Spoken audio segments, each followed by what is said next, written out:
All right, game three. Have we gotten control of FBI's nerves? That's like going to be the big question. NRG banning Renata, Azir, and Aphelios. Now, you basically don't need to ban Aphelios, or you don't need to ban Renata. If you're going to ban Aphelios and you're saying, hey, we want to get rid of this playstyle in general, you still have to be careful of champions like Zeri coming in, like Caitlyn coming in, where you can still say, we have this like tremendous endgame scaling still available to us. So I wish that they would have just picked one of those directions to go in, and like you can give up Renata in these spots. It gets answered by Zaya, Nico, and Oriana. We end up with Rumble first pick, but that gives over the Maokai. I very much favor Rumble in this comparison. You also take Caitlyn, so the sieging is actually going to be very good here. Ezreal Karma comes out as a way to combat against Caitlyn lanes. They answer it with Heimerdinger. So they're saying, no, we're not trying to fight you. We're just going to shove you in and go for sieging. But look at these three champions, right? The amount of extra shit that you can put on the map when you're talking about big sieges, it's going to super favor them. Second round, R4, we've got Gnar answered by Yone and Sejuani. Yone can actually go after. You could swap these lanes over if you wanted to, and you can kind of flex from side to side. And then we have Jace coming last. So Jace being a classic pairing with Maokai. Maokai also with Gnar, totally fine. So Siege is good. Poke is good. This composition is really nice. But we have this really strong top side synergy with Sejuani Rumble and Sejuani Yone, where we could start to make plays. And, you know, we might see as a counter engage if they try to reach it with the Maokai ultimate. There's not really much follow-up, but if they do try to dive, Yone can go counter engage on top of that. So interesting draft coming forward. Let's see what it's like in game. All right, before we get into the game, I want to take a moment to say thank you. All right, you guys are being awesome as supporters of the channel. We have almost 1,000 new subscribers. So when we hit that mark, we're going to be doing a giveaway at the Academy. 10 hours. You can use it however you want, whether or not you want macro, micro, performance psychology, or whether or not you want to give it away to friends. You can work with your Clash team, whatever you want. We're here for you. All you need to do is like, subscribe, and comment on one of the videos at Worlds. And anyone who's done that over the course of this entire tournament will be entered for the sweepstakes. So again, thank you so much. Let's get on the game. All right, I'm glad that they show us level 1 now. Hey, look at this, 10 champions going down to the bot lane. Very important what Caitlyn's doing. She's providing the flank vision. You need to have someone that is able to see on this side. Now, normally I'd like to see a ward dropped right here to make sure that they're not completely flanking behind you. But we're actually getting a standoff. This is going to favor Ezreal above everyone. I don't like that we see this. This is going for an early Triforce build. I normally want to see the lane try to go for a lot more with the laning phase. Going for 3 potions and sword is saying, hey, we're just going to skip into the scaling. We're not going to go for any amount of laning items. It's an interesting adaptation. You might even call it a gambit. But now you're going to be so much weaker if you do come to this fight. Ezreal should have a strength when you use your passives to stack up the 5 autos, where you should be looking to put a lot of pressure on this lane, especially with Heimerdinger. Ezreal gets free shots into Heimerdinger turrets. So you can absolutely stack your passive and push against them. The Karma Ezreal could be looking to win this, but instead he opts to go with Longsword, which means that we're probably going to see a fast tier and then fast portions of Triforce and Demand Immune and go from there. So it will accelerate the build a little bit, and you'll certainly jump ahead of Ezreal, ahead of Caitlyn on 2 items. But I think that you're giving up a potential source of power here and asking Karma to do a lot of this counter Heimerdinger activity when it could have been Ezreal kind of taking this over. All right, interesting. We've got Palafox. We've got Yone here. Can't wait to see this guy pop off. He's been playing great, so I'm glad that they're putting him on a champion here that can do something about it. Sejuani not getting invaded. They obviously got the track at level 1. They won that push out, making sure to get them back. All victories, but it means that Sejuani is capable of taking a Raptor start. That is her preferred start. The only thing that you want to avoid when you start Raptors is when you do this cycle that comes back here, you path through mid and you come back. The one thing you want to avoid is a champion that can come back and then contest you, right? So we'll see whether or not Maokai goes for any sort of path like that. It looks like he might be aligned for it. Now, Maokai doing something different, right? He ends up starting red, goes 1, 2, and then 3. So the Raptor spawns are going to be desynced. This is a good opportunity for Maokai to go for an invade. Now, Sejuani's saying, hey, I actually can beat you in these jungle matchups, and Karma Ezreal has the push, so I'm able to invade. So a great call by NRG. I love that they're being proactive. Maokai is going to get himself out of this situation. No, he's going to engage using a root to try to set up Crisp on Heimerdinger. They get the kill. What are you doing? Oh, now all their pressure's gone. It was good, and then it became bad. You had the prio over there. Why isn't Ezreal joining in? I like the play by Weiwei saying, hey, I actually can see you here, so I can jump on you, hold you down. My root is enough for Heimerdinger to get his stun off, and puts the turret down, gets all that extra damage going in. You can see it in slow motion now. You see these wards, good opposing wards. These two wards will cover everything. So knock right there into a stun. It should have been a flash right there. You have to flash away from that stun. Definitely had the movement to do it. If she does it, they survive and they win this fight. Instead, they don't. We have another situation where Contracts is not willing to stick around for one more bit. Again, like, could have continued to take that fight and then used the flash to just dodge the next D. Oh, this has been a story of bot lane diff. This whole matchup so far. Top lane has been playing great. NRG coming into this season, they said like the fact that we got a new bot lane is going to give us new chances to win. Ignard tends to be very, very good and has experience at this stage. FBI has, been visibly shaking. But the two of them together just haven't been holding up their portion. What I want to do, if I'm a coach, I'm talking to those guys and say, listen, F it. F everybody. You've got nothing to lose. All right? So you've got no place to go but up from here. These guys are, you have a world champion on the other side, right? No one's going to care if you lose. So stop thinking about losing or stop thinking about what anyone's going to think about anything. Oh, Contracts dashing forward into the Jace. That's going to get punished. My goodness. Stop caring about the result. Just go out and play. Play like you know how to play. Right? Try to resolve the nerves that way. Because what we've had is these guys trying way, way too hard. And FBI, the different physical tells, right? Physically shaking when he's drinking his whatever he has there. The thrombosis in his neck, right? Like you could see the vein right here.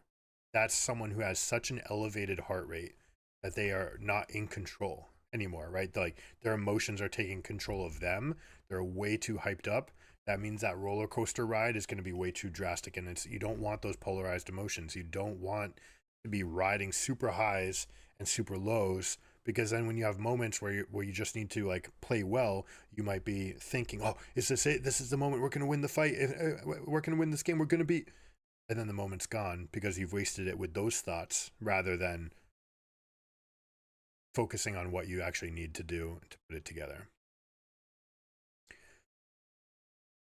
Anyways, we'll try to get out of this situation. The fact that they're only down 200 gold, not so bad. Ezreal does have the push against Caitlyn all day long. He's going to be able to do this. Not to mention there's a small, sneaky little thing. All those Heimerdinger turrets, those add up. That's a lot of extra gold that you get for yourself.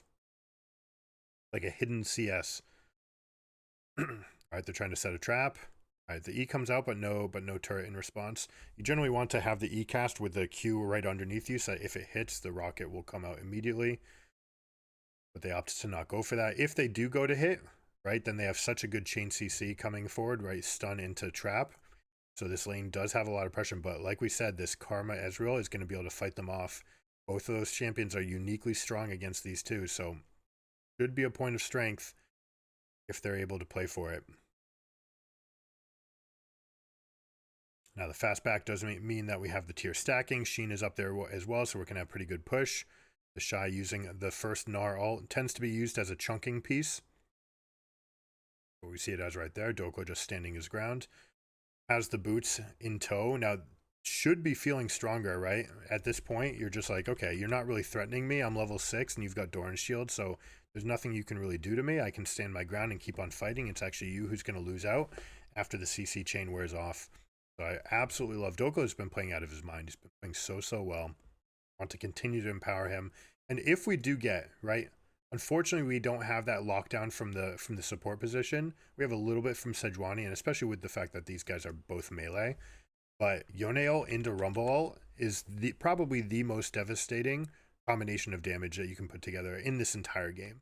You know, you'd like to have something like Maokai with Yone, where you say, okay, I don't want you to have a 5-man tendril that we like stand in a line and then Yone comes and just sweeps everybody up, right? That's a very strong pairing that you can put together, and I think it's one of the reasons why they took Yone with blue 5.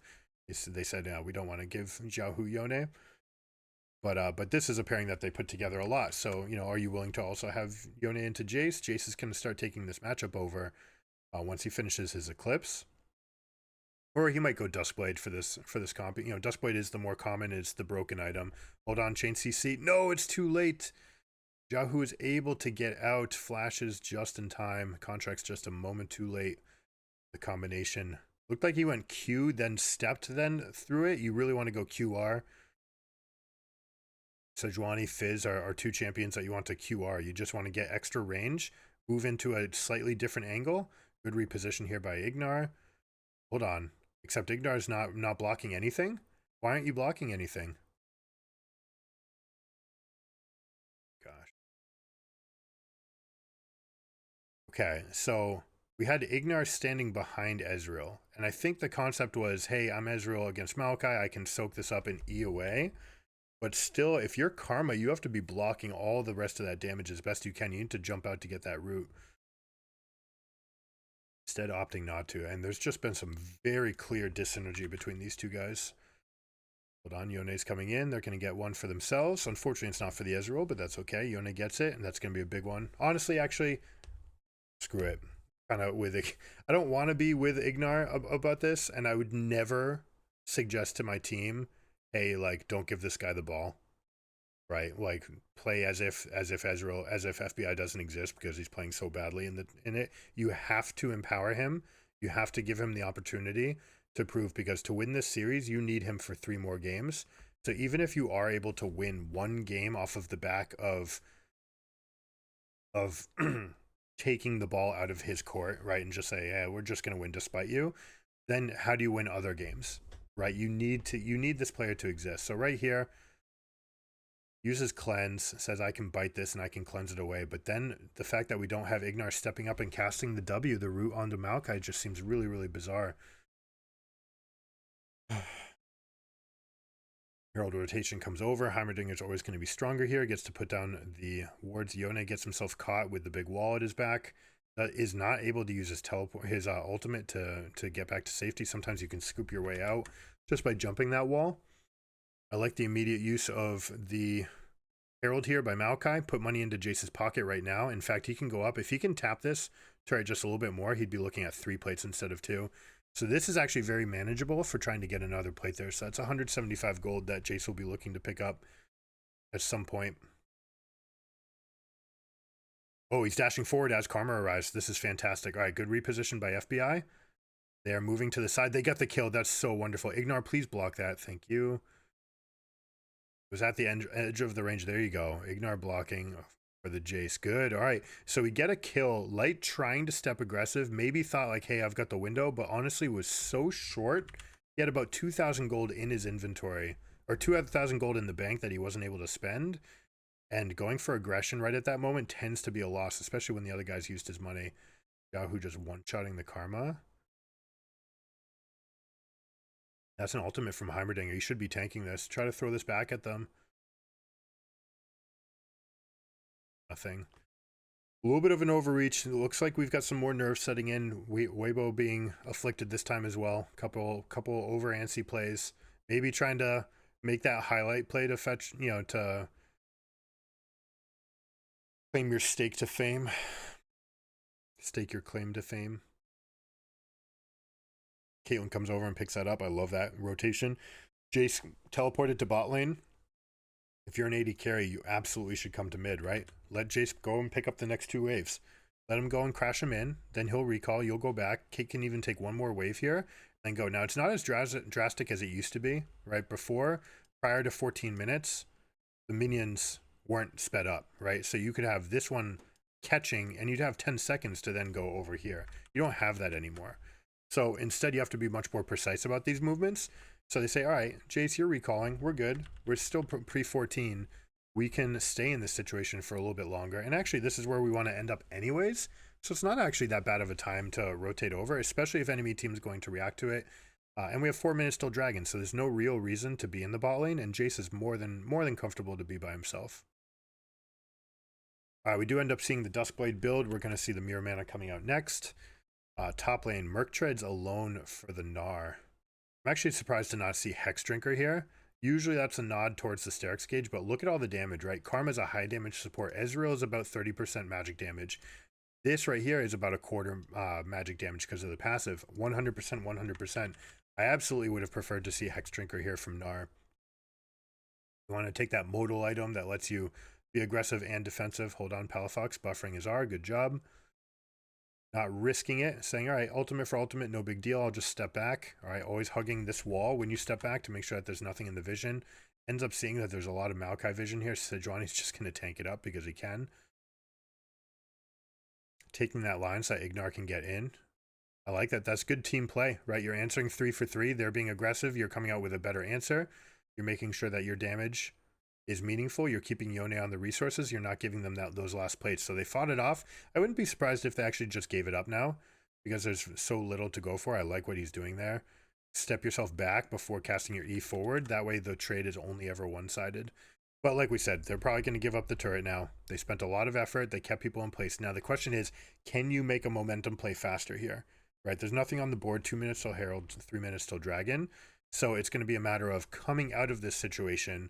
You take the pressure, the fact that they have to go back and recall, maybe step back to safety. You get an extra 15 seconds for yourself. Can you actually claim some ground that makes a meaningful difference? Right? So for example, right up here, it looks like they might be looking at mini Gnar. Now Gnar is about to Gnar out. So they might be getting themselves into position to answer this, right? Yone can get himself all the way into this bush. Now, if this goes mini, right? Now you see Heimerdinger and Maokai also in the vicinity. Hold on, big chunk. No, Palafox, you did not need to come out. And now you're both going to get hit by that. Big chunks by Crisp. Rylai's on the line. So they come out, they obliterate the wave. All right, so now they have 4 people in the vicinity. Gnar has to go away, but he's going to teleport right back in using some of that exhaustion timer. Now is all of NRG's time wasted. Ezreal's got the push up in the lane. Rumble teleporting is way more impactful than Jace. So we still could see more presence. But like we said, Maokai, Heimerdinger, look at just the litter, right? They're just putting stuff out, the turrets, the saplings. Later we're going to have Kate traps. It's going to make terrain so much more difficult for NRG to navigate. But they do have one of the, probably the best face-checking champion in the whole game. Hold on, Maokai's being engaged upon. This is a Radiant Virtue Maokai. They get his flash. Nice job. Now, ultimates will not be up for the Herald. They will be up for the Dragon, though. Mini Gnar is susceptible, except he Gnars out and solo kills Palafox. Ill-fated. You need to get that on the opposite timer, right? You want to get him when he's mega, turning mini. Good job by Dokla turning around in the face of the knockback. But Xiaohu able to take it all the way to the limit. And Weibo has settled into just player superiority for this game. Game 1 and 2, NRG had a chance. They played well. This guy needed to play better. Fortunately, he didn't. Ignared as well, right? Ignar was stepping into really bizarre positions as Tom Kench. Then it seemingly lost his confidence and has not played the rest of the match with any amount of confidence. And FBI, I mentioned just visibly shaking. But now you see Palafox, Dokla, in this game, it's Palafox, trying to make individual plays because now you feel like you're responsible for your team, right? I need to make this play. That can't be your line of thought. I need to play the best I can. I can do the best I can in every single moment. I play it at the highest level no matter what. You don't need to try to carry other people. You need to empower them. You need to say, I trust you, right? You're my teammate. You can come with me.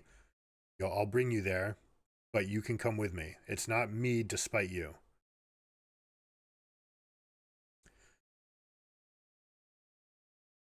So can they settle in? I mean, at this point, down 6K, they've got no business fighting for anything. The game's just going to get more and more out of control. We have the Hex Gates as well, so we're going to have fast rotations. You could maybe find a way to steal an objective, something like Baron with Dragon 4 spawning. Might be able to get that. Now, Sejuani's soaking up the saplings. You know, the good thing is Sejuani basically doesn't care about it. The bad news is that then your passive's gone, and it's basically for free. All right, Jahu gets the solo kill again. They're getting all this upfront damage. All right, they do get a chunk. Dokla, Ezreal combination able to get a whole bunch. Ignar gets out barely right there. But this is like, what, you can't expect anything better here. You're down 6k gold, right? And significant level difference, right? We're talking significant. 2 levels from the solo laner. That's a big deal. Only person who's slightly behind is Heimerdinger. And Heimer doesn't care, right? He's basically full build already. He's got Rylai's, he's got turrets. That's it. That's all you care about.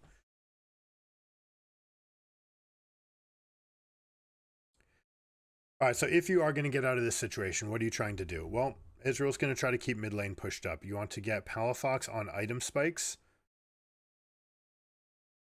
It's another corridor of death, right? Right past a ward, right into their vision. If you want to get out, you need to be proactive on dealing damage to structures. You try to stall out objectives for as long as possible without ever contesting, right? You never want to get into a fight right now. And you try to make a trade later in the game where you put them in a tough spot where you ask them, are you willing to go for Baron or do you want to go for Soul?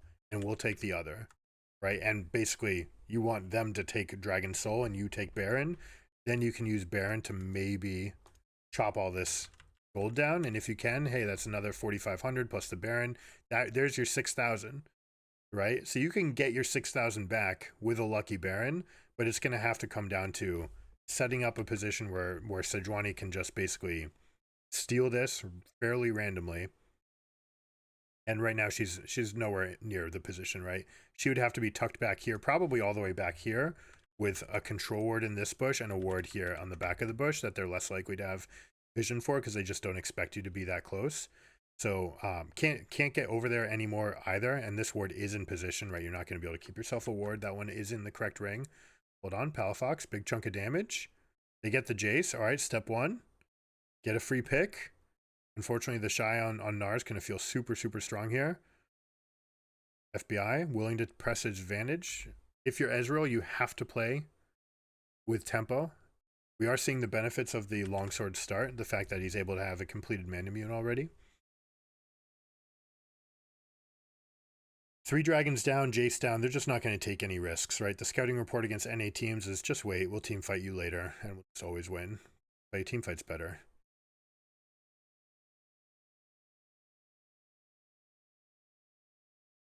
So we'll just wait for the Jace respawn. They're going to wait. They're going to collect this red buff as well. Right, Caitlyn's already got it in tow. Malachi's going to go pick it up. So they've got 2 extra sources of that. We've got the overheal coming as well from 8. Again, right, anytime you take something like overheal over presence of mind is very much for laning. You want to keep yourself topped off from mana. You want to push. You want to get all this mana. And in these games, you just see the overheal coming out because they know they're that much stronger in team fights. We just, we'll be fine. Laning, you're NA. You don't ever take the maximum out of laning phase. Or we can just physically outplay you. Hold on, we've got the teleport. But we'll have the scaling with the overheal. All right, Mini dodges the Yone ultimate, but is now in the waiting arms of Rumble. So this is a mini Gnar who is exhausted. You do get the chunk. It does go onto Ezreal. That's a wonderful, wonderful boon for them. Rumble ultimate goes a little bit wayward. Doesn't deal nearly enough damage. Ignar's going to block that with the shield. I like that. Dokla. Hold on. They've got the re-engage. All right, one gets chopped back. Light's trying to go in with Gale Force. He is dealing significant damage. Doesn't have his ultimate. Already got blocked by the Karma. Goes for a flash auto E, auto Q combination. Doesn't get it off. Gets it off, but doesn't hit the E portion. So no headshot. That would have absolutely gotten the kill. So even though we're fighting back, NRG's getting something back. The gold lead has gone from 6 to 7k, right? We've been losing these extra camps. The waves are being pushed in. We're really putting all of our effort into trying to find an isolated kill, which I like, right? This is your way back, is for them to make bad decisions into you after like certain amounts of cooldowns are available or not available. Especially if you can get that early chunk, right? So here we go. Good job by Dokla. Ends up taking that one shock blade to the face. It looked like Palafox actually dodged it, so he might feel really badly about that. All right, Dragon's on the board. Please go take Baron. Push mid. Let them take Dragon. Let them get Soul, and please go get Baron. And make your game about coin flipping the Baron buff. Because if you get it, you have a chance. There is no chance if you lose this Baron, right? Even if you get Dragon, that doesn't really accomplish much. Because if they get Baron, they're just going to chop down these turrets. You won't be able to stop any of them because we're going to talk about an 8k gold lead with Baron buff. Good answer by Weibo saying, nope, we're not flipping anything. We're just going to push you out. We'll go all the way into your western quadrant. We'll continue chasing. This is all measured, guys. This is as far as they'll go. They're going to take this line, not go any further. They're going to regain their vision, push mid, and now there's no good options. Enemy teams on the western side of the map, which means Caitlyn has free reign over here. It means that you can still put down Maokai and Heimerdinger traps. NRG has to push mid again, and please just go Baron. Please go Baron. Please go Baron. You have no business fighting for this soul. Even if you stop it, you're going to lose the game. All right, they go for the fight. They get a chunk onto Heimerdinger, but Heimerdinger continues to deal damage. That is a huge Mega Gnar. 3 people flash to get away, but 2 people bite the dust anyways. Make that 4. Make that 3, I should say. All 3 solos. And this is not going to end well for Weibo. We'll see whether or not they keep Gnar here. Gnar can continue pushing. They don't actually need his damage. They've got plenty from Jace Maokai. Caitlyn. Gnar can keep this wave pushed. Look to try to break the inhibitor so that they can use even more pressure. Normally with Baron, you have enough time to break 2 inhibitors. You don't have enough time to take all 3. But if you already have one wave pushing as you get it, not only do you have that one already broken, but it essentially guarantees that the other ones are going to hit as well. This is the save yourself comm. Flash to safety, survive as best you can.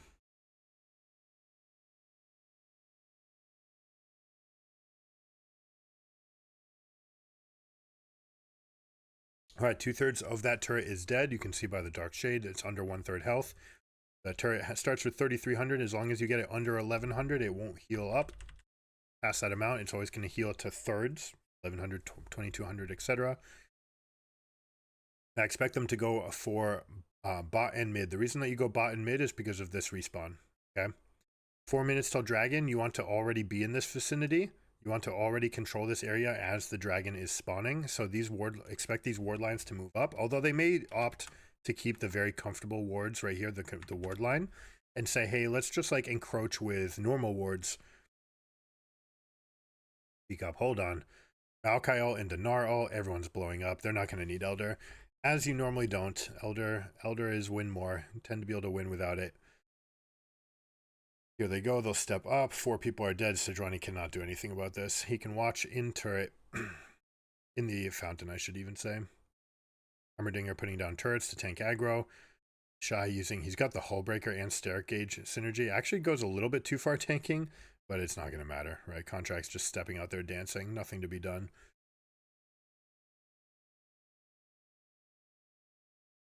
First 2 games were a good show. Last game was checked out. The bot lane never came back in, and the solo laners started overplaying, thinking that they had to do it. That's a recipe for disaster. Your team needs to have better cohesion. Your team needs to build together. Coaches needed to realize that FBI was tilted out of his mind. This is crazy, crazy nervous. You have to bring that guy back in. You have to reel in his emotions. You have to bring him to a spot where he's feeling confident and comfortable, and then you get the whole team working together. That never happened. So Weibo, just the better team.